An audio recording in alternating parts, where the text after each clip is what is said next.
मिलत टाइम्स में आपका स्वागत है। खबरें विस्तार के साथ।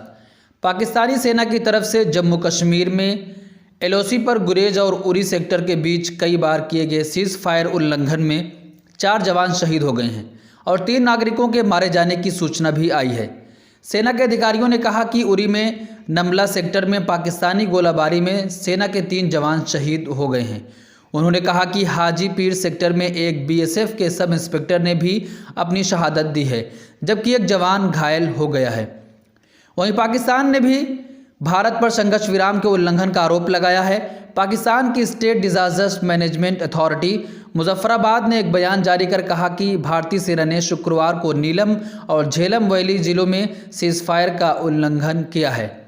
भारतीय सेना का कहना है कि पाकिस्तान की ओर से जानबूझकर आम नागरिक ठिकानों को निशाना बनाया गया है। भारतीय सेना ने कहा कि हमारी सेना ने भी मजबूत जवाबी कार्रवाई में पाकिस्तानी सेना के इंफ्रास्ट्रक्चर को अच्छा खासा नुकसान पहुंचाया है।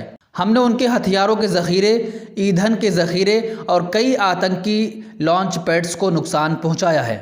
पंजाब में किसानों का आंदोलन कई महीनों से लगातार जारी है और आगे भी जारी रहेगा। दिल्ली में कृषि मंत्री नरेंद्र सिंह तोमर और रेल मंत्री पीयूष गोयल के साथ पंजाब के किसान नेताओं की 7 घंटे तक बैठक चली, जिसका कोई हल नहीं निकला। बैठक बेनतीजा रही।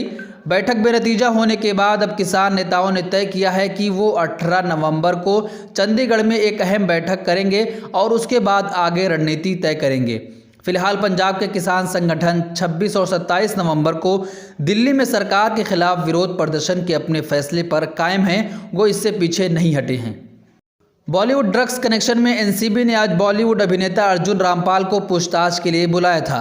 करीब 7 घंटे की पूछताछ के बाद एनसीबी दफ्तर से बाहर निकले अर्जुन रामपाल ने बताया कि उनका ड्रग्स से कोई लेना देना नहीं है। इस मामले में उनके कुछ परिचित लोगों की गिरफ्तारी हुई है, इसलिए उनसे भी पूछताछ की जा रही है।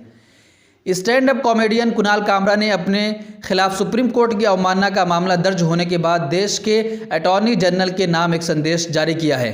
उन्होंने शुक्रवार को ट्वीट करके बताया कि वो इस मामले में ना तो माफ़ी मांगेंगे और ना ही अदालत में अपना पक्ष रखने के लिए कोई वकील रखेंगे। अटॉर्नी जनरल ने ही सुप्रीम कोर्ट के खिलाफ कथित अपमानजनक ट्वीट करने के लिए उन पर न्यायालय की अवमानना का केस चलाने की अनुमति दी थी। ब्यूरो रिपोर्ट, मिलत टाइम्स।